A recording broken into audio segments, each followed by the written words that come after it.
You don't have to chase him. You don't have to beg him. The loudest revenge is silence mixed with success. That's how you make a man regret losing a good woman. Respect yourself first.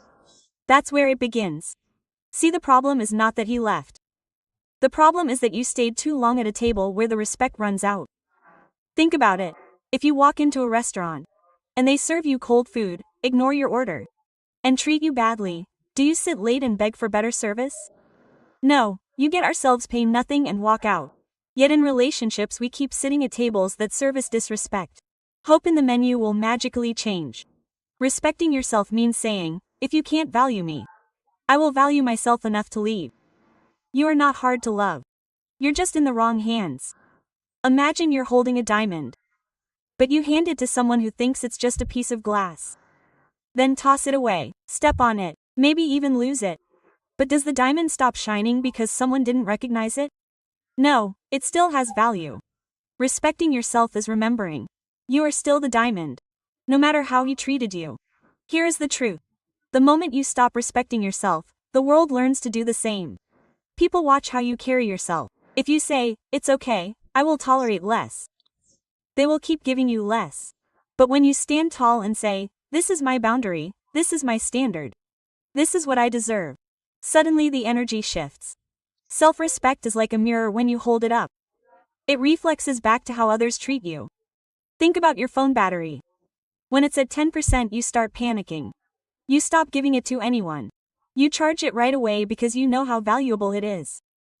But why do we treat our own energy and self-worth like it's endless? You let people drain you to zero, then wonder why you feel empty. Respecting yourself means charging your own soul first, not waiting for someone else to plug you in. Look at your daily life. You respect your job enough to show up on time. You respect your body enough to eat when you're hungry.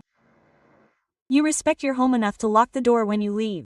So, why do you forget to respect your heart when it's bleeding for someone who doesn't care? Respect is not just an act, it's a lifestyle. It's the decision to put your soul on the priority list. It's not the waiting list. You know why people regret losing a good woman? It's not because of how much she loved them. It's because she loved herself enough to walk away when the love was mutual. That's power. When you show him, I don't need you to complete me, I'm holding on by myself. That's when regret kisses in, because deep down, every man knows, once a woman respects herself enough to walk away, she is never coming back. Respect yourself first. That's not selfish, that's survival.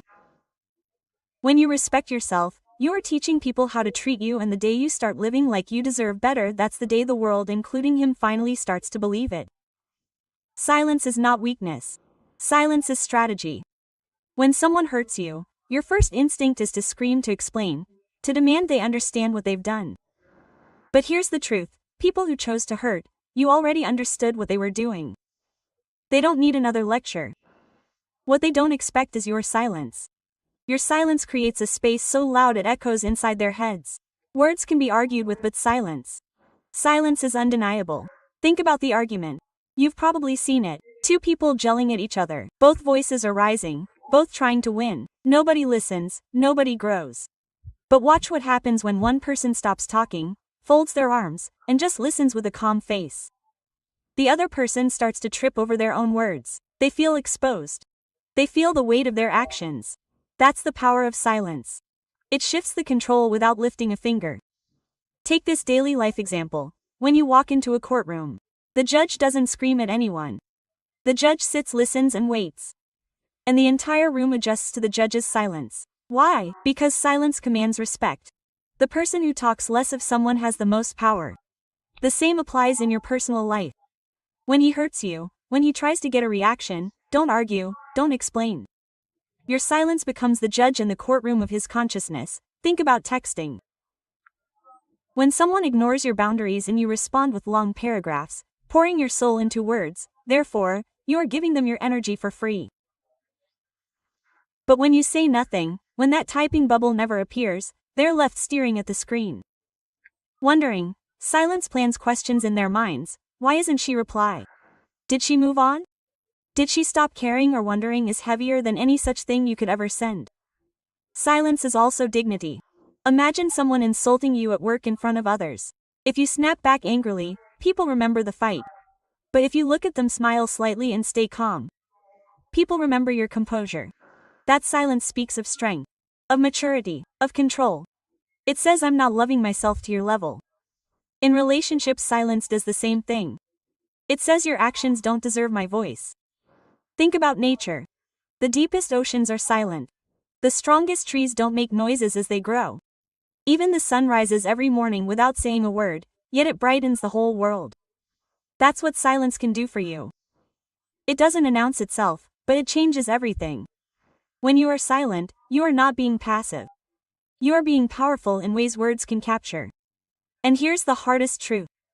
Silence is of the mirror people can escape. When you walk away quietly, when you stop responding, when you stop explaining your worth, he is left alone with himself. And that silence forces him to hear the one voice he's been avoiding, his own. That voice will remind him of the good women he lost, of the chances he wasted, of the love he disrespected, and the more silent you are, the louder his regret becomes. Glow up without him is the sweetest revenge, the loudest statement, and the purest form of healing. Because here is the truth. When someone walks out of your life, they expect you to fall apart. They expect you to cry, beg, chase, and break into pieces. They expect you to lose yourself. But the most powerful thing you can do is prove them wrong. Not with words, not with anger, but with transformation. The glow up is not about getting him back. It's about reminding yourself who you were before the pain and then becoming an even better version of that woman. Think about a phoenix. It doesn't stay in the ashes crying over the fire that burned it. It rises higher, brighter, and stronger than before. That's exactly what you do when you glow up. You don't just survive the pain. You rebuild yourself in someone who doesn't even recognize the broken pieces anymore. That glow isn't just on your skin. It's in your eyes, in your energy, in the way you walk into a room and people feel something different about you. Let's look at daily life. How you've ever seen someone start going to the gym after a heartbreak? At first, they're working out with anger, sweating out their heart, trying to forget, but give it 3 months. They've built strength, they've shaped their bodies, their confidence has returned. The pain pushes them into progress. That's what a glow up is. It's turning the energy you wasted on him to fuel for your own success. And glowing up isn't just about looks. It's about mindset. It's about realizing you don't need validation from someone else to feel the same. Picture this. You're in a job and your boss never sees your effort, never praises you. You can stay there bitter. Or you can use that frustration to sharpen your skills. Build your portfolio and land a better job where people see your value. Same with relationships. If he didn't see your worth, don't waste time proving it. Glow so brightly in your career, in your passions, in your growth, that his memory becomes relevant. Another example, have you ever run into an old friend you haven't seen in years, and they look completely different? Maybe they have lost weight, maybe they are glowing with confidence, maybe their life just radiates peace, and in that moment you think, wow, they've changed. That's the power of glowing up. It makes people stop in their tracks, not because you chase their approval, but because you grow out who you are. What makes regret hit hardest is when he realizes the women he left behind no longer exists.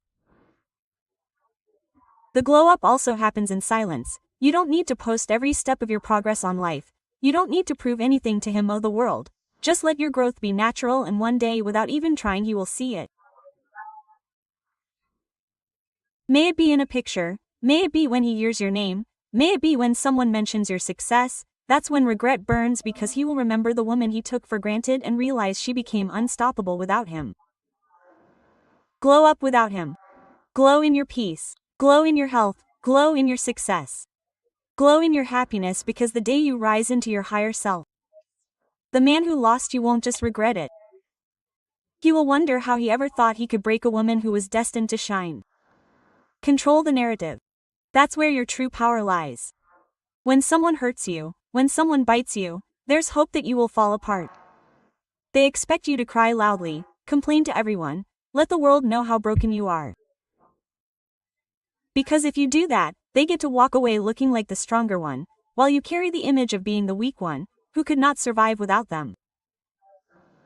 But the moment you decide to control the narrative, the game changes completely. You stop being the victim in someone else's story and start being the author of your own. Think about social media. How often do you see people posting bitter quotes, angry comments, or sad pictures after a breakup? And what do others think when they see that? They may feel pretty for a moment, but soon it looks like weakness. It looks like desperation. Now imagine instead you say nothing. No sad posts, no angry captions, no drama. Instead people see you traveling, learning, smiling, succeeding. You didn't dread the pain, you simply refused to let it define you. That is controlling the narrative. You are silently telling the world, I choose strength over sorrow. I choose dignity over despise. Here's a daily life example in a courtroom. Both sides argue, but the jury believes the side that presents their case with confidence and evidence. If you let your ex define the story, she was too much, she was too emotional, she was too needy, people might believe it, unless you control the narrative, and you don't control it with arguments, or by defending yourself over and over. You control it by living in really a way that those lies cannot stand. If he says she can live without me, and the world sees you thriving, who do you think people will believe? Control doesn't mean pretending. It doesn't mean you won't hurt. It means you choose what gets highlighted. When a movie is made from footage and film but only a few scenes make it to the big screen. Why? Because the director controls what the audience will see. You are the director of your life. Yes, there was heartbreak. Yes, there were tears. Yes, there were nights you felt broken. But those scenes don't need to make it to the big screen of your story. What people should see is the woman who rebuilt herself, the woman who didn't collapse, the woman who kept moving forward. Think about sports.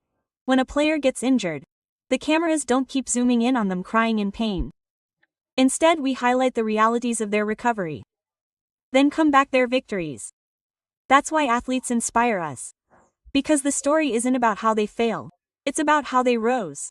The same applies to you. If you keep replaying the injury, the heartbreak, the bitterness, people see you as broken. But if you show them the comeback, you control the story of your life, and suddenly you get inspired instead of inviting pity. Here's another example. Imagine you spill coffee on your shirt before a big meeting. You have two choices. Walk in apologizing to everyone about the stain. And walk in confidently. Talk with authority and focus so much on your ideas that people barely notice the shirt. You didn't dread the stain, but you control the narrative. The same goes for your breakup. You can walk around with your pain on display. Or you can walk around with your confidence. So much that people forget you've ever been hurt. The most dangerous thing you can give someone who bit you is the ability to control your story. Don't have them give you power. If they tell others she begs for me back, make sure your actions prove otherwise. If they claim she can be happy without me, make sure your joy becomes undeniable. Don't argue, don't defend, just live in such a way that their words sound like lies. Your life is the evidence, and your growth is the verdict. And here's something deeper. Controlling the narrative isn't just about what others see, it's about what you tell yourself. If you keep saying I'm broken, maybe I'm unlovable, I wasn't enough, then you're letting her actions control your inner story. But if you say I'm growing, I'm evolving, I'm more valuable, then even your mind starts to believe it. Your thoughts are the script and you are the actor living it out. Write a script that empowers you. Not the one that changes you to the past. Control the narrative in every little thing. When you walk into a room, carry yourself like you own it. When you post online, show growth. When people ask about him, don't curse his name. Smile and say, I wish him well, and then move on. That kind of maturity unsettles him more than any insult ever could. Because in that very moment, he realizes he lost a woman who refused to let pain write her story, and that regret would take louder than any words you could ever say. Don't compromise, elevate. That's the secret that changes everything. See, when someone hurts, especially when they move on quickly, your first instinct might be to compare yourself to the next person. You start asking, is she prettier than me? Is she better than me? Does she make him happier than I did? Quote, but comparison is the thief of peace. Competing with the wrong person only loses your own value, because now your life is being measured by someone else's choices, and here's the truth. You were never made to compete with anyone. You were made to stand up in order to rise higher, to elevate beyond the reaches of comparison. Think about a diamond and a stone. If you put them side by side and ask which one shines brighter, the answer is obvious. The diamond does not compete with the stone, it simply exists in its brilliance. That's what you're meant to do. Stop comparing yourself to the one who replaced you. If you lower yourself into that competition, you're stepping out of your diamond status to fight in the dirt with rocks, and no queen ever earns her crown by lowering herself. Elevation is the answer. Daily life gives us so many examples of this truth. Imagine being at a track race. Two runners start at the same time. One keeps glancing left and right, checking where the other person is slowing down because their focus isn't straight. The other, eyes forward, no distraction, only forward momentum. Who wins? The one who didn't compete but elevated their focus beyond comparison. Your healing is the same. The more you watch him, watch her, watch what they are doing, the slower your growth becomes. But the moment you fix your eyes forward, your life accelerates. Look at social media, you see people scrolling endlessly, comparing their lives to strangers' thoughts.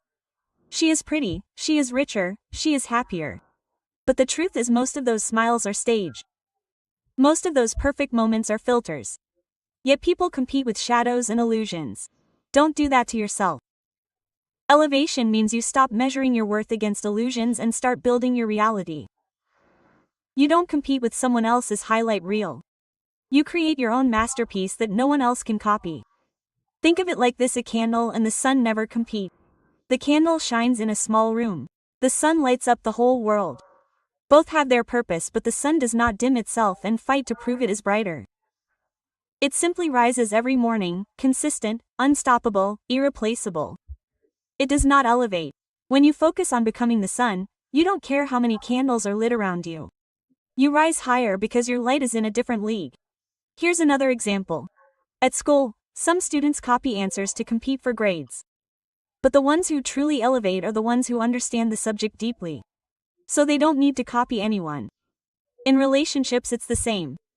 Don't copy, don't compete, don't chase. Elevate your knowledge, your growth, your heart.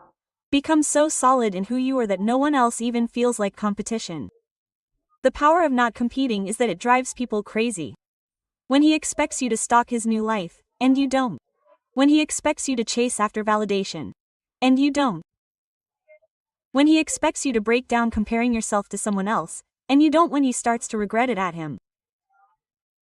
Because he will realize you are in competition.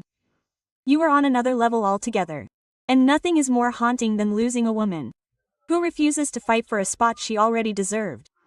Look at nature again. Eagles don't fight with pigeons. Eagles fly so high that pigeons can't even reach them. When you elevate, you take yourself to a height where comparison no longer exists. You are not down there fighting. You are above, soaring, and the best part is the higher you go, the less you know as you hear. The peace that comes with elevation. Even in your daily routine, you can apply this. At work, instead of competing for attention and approval, elevate by focusing on excellence. At home, instead of comparing your life to others, elevate by creating a peaceful, beautiful space for yourself. In your own heart, instead of competing with past versions of yourself, elevate by forgiving yourself and moving forward. Elevation is not about proving you are better than anyone else. It's about proving to yourself that you are greater than the limits you used to accept. Don't compete, elevate. Because competition ties you to others, but elevation freezes you from them. And the moment you rise, the ones who thought they would replace you will finally realize you are never in the race with them for first place. You are always destined for higher ground. Move on. Don't look back. That's not just a phrase. It's survival. Because every time you turn around and revisit the past, you reopen wounds that were beginning to heal.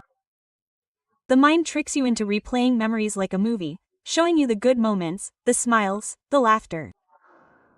But that same mind forgets to show you the nights you cried, the times you felt invisible, the ways you begged for love that should have been freely given. Moving on is the decision to stop rewatching the old movie and start writing a brand new script. Think about driving a car. The windshield is massive, and the review mirror is tiny. Why? Because where you headed is more important than what's behind you. If you drive well, steering only at the rearview mirror, you will crash. That's how life works. Looking back at him, at what he did, at what you could have done differently, It keeps you stuck in accidents that already happened. But when you fix your eyes forward, you start noticing new roads, new turns, new destinations that were always waiting for you. Daily life gives clear examples of this truth. Imagine someone gets fired from a job unfairly. They could spend years being bitter, talking about how unfair the boss was, how they didn't deserve it. Or they could take that fire, build their skills, and land a better job that doubles. The ones who move on always rise higher, while the ones who look back stay chained to bitterness. It's not about forgetting. It's about refusing to give up your past, the power to control your future. Think about heartbreak like carrying luggage. Every time you look back, you pick up another heavy bag of what ifs and what may fall away. Soon you're so weighed down that you can't move forward. But moving on means dropping those bags, traveling light, stepping into the future with free hands and a free heart. You can reach for new blessings if your hands are still carrying old burdens. Look at nature. A tree doesn't look back at the leaves it shed last season. It doesn't cling to them, doesn't bring them back to life. It grows new once, fresh and green. If the tree kept holding on to the dead leaves, it would never have space for new life. Don't you? Stop clinging to what has already fallen away. Your new season can't begin if your eyes are still fixed on the old one. Here's another perspective. Have you ever tried to run while constantly looking backward? You stumble, you lose balance, you slow down. The fastest runners keep their eyes locked ahead. In the race of life, you're not just running away from pain, you're running toward peace, toward joy, toward purpose. But to reach it, you have to stop tripping over the stones of yesterday, and moving on doesn't mean you stop caring overnight. It doesn't mean the memories vanish instantly. It means you stop feeding him. You stop checking his profile. You stop asking mutual friends about him. You stop replaying conversations in your head. Every time you stare at those habits, the past loses its grip on you. Slowly your mind gets quieter, your heart gets lighter, and your steps get faster. Think about school. You don't stay in the same grade forever just because you like the teacher and have good memories in that classroom. You move up even if it's uncomfortable at first. Because staying behind would mean you never grow, never graduate, never reach your potential. Life after heartbreak is the same. You can't stay in the classroom of your past relationships, no matter how familiar it feels. You have to advance to the next level, or you will stay repeating the same lessons. And here's the part most people miss: when you move on without looking back, that's when regret hits him the hardest. Because he expects you to linger, to chase him, to wait. When you don't, when he looks over his shoulder and realizes you're not there anymore, that's when he feels the true loss. Not when you beg, not when you cry, but when you're gone without looking back. Move on. Don't look back, because the past doesn't change no matter how many times you revisit it. But the future that changes with every step you take forward. The best version of you is behind you. It's waiting ahead, just beyond the place where you finally decide to stop turning around. You've heard it all, but let me leave you with this truth that will echo long after this moment. You don't make a man regret losing a good woman by chasing him, by crying for him, or by proving your worth to him. You make him regret by remembering who you are, by rising above, by becoming untouchable in your glow, in your silence, in your dignity. You don't go back to the place that broke you. You grow out of it. You don't compete with the woman he chose after you. You elevate so high that there is no comparison. And you don't waste your life rewriting chapters that were already finished. You step into new ones once stronger, wiser, sharper. The most powerful revenge has always been success. Not success just in money, not just in appearance, but success in peace. When you wake up in the morning and smile without needing anyone's validation, that's success. When you laugh again and it's genuine, that's success. When your silence speaks louder than his excuses, that's success. One day he looks back and realizes he didn't just lose you. He lost the future he could have had with you, and when that moment comes, you won't even notice because you'll be too busy building a life that makes sense without him. Remember these words: don't cry because it's over, smile because it happened. That line isn't just about gratitude, it's about perspective. What you went through was a lesson, not a life sentence. Another famous voice once said, sometimes good things fall apart so better things can fall together. That's not just a comforting quote. That's reality. The relationship ended because you were meant for more. The heartbreak happened because it was time for a breakthrough. You didn't lose, you were redirected. Never forget the world belongs to those who refuse to settle. Do not go where the path I lead. Go wherever there is no path, and leave a trail. Those words remind us that your journey is supposed to mirror anyone else's. You are not supposed to fit into her life anymore. You are supposed to create one so bold and unique that it leaves footprints others want to follow. Every time you choose yourself, every time you put dignity above desperation, every time you move forward without looking back, you are leaving a trail that inspires every other woman watching you. Pain has a way of shaping legends. What lies behind us and what lies before us are tiny matters compared to what lies within us. Within you is the strength that carried you through nights you thought you would survive. Within you is the power to rebuild from ashes and fire. Within you is the resilience to rise again brighter and better. And when you rise not just for yourself but for every woman who thought heartbreak would destroy her. You become the living proof that it won't. One day you will thank the man who walked away. You will thank him because his absence forced you to meet yourself, because if your head stayed, you might have kept shrinking, kept settling, kept believing you are less than what you are. His living was painful, but it was also the spark. Rock bottom became the solid foundation on which I rebuilt my life. Carry that line in your heart because it's true. That heartbreak, that loss, that disappointment, it was the solid ground on which you will build your empire. So, hold your head high. No one can make you feel inferior without your consent. You are not broken, you are reborn. You are not abandoned, you are awakened. You are not unworthy, you are unmatched. And if he ever looks back, if he ever realizes what he lost, let him down in that regret alone. Because your story isn't written in tears anymore. It's written in try. You don't just make him regret losing you. You make him invisible to the woman you are becoming. You don't just move on. You move higher. You don't just survive. You thrive. And the world watches as inspired.